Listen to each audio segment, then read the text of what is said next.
By som vám chcel v krátkosti ukázať, ako sa prihlásite a nájdete službu Adobe Exchange.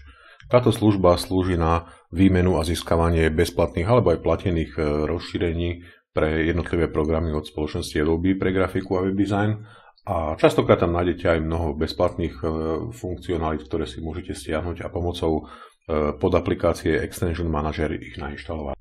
Poďme sa teda pozrieť, kde nájdeme tieto rozšírenia. V webovom prehľadači si naťukajte www.adobeexchange.com. Na stránke Adobe Exchange vám stačí kliknúť na túto fotografiu a pretnite sa do režimu, v ktorom budete vidieť ponuku jednotlivých aplikácií a ich rozšírení. V ľavej časti v stĺpci sa nachádzajú jednotlivé aplikácie, čiže zvolte si tú, pre ktorú chcete získať nejaké rozšírenia. Môžeme skúsiť povedzme Dreamweaver.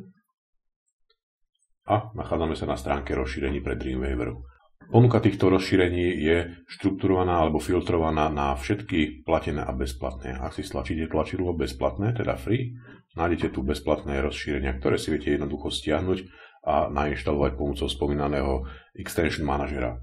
Každá aplikácia Adobe už sama o sebe si spolu so svojím inštalačným súborom stiahne aj Extension Manager, takže nemusíte doinštalovávať žiadny ďalší doplnkový program, stačí vám akákoľvek inštalácia ktoréhokoľvek z týchto programov. A Exchange Manager sa postará o to, aby ste ktorúkoľvek z týchto aplikácií, z týchto rozšírení vedeli pre svoj projekt nainštalovať.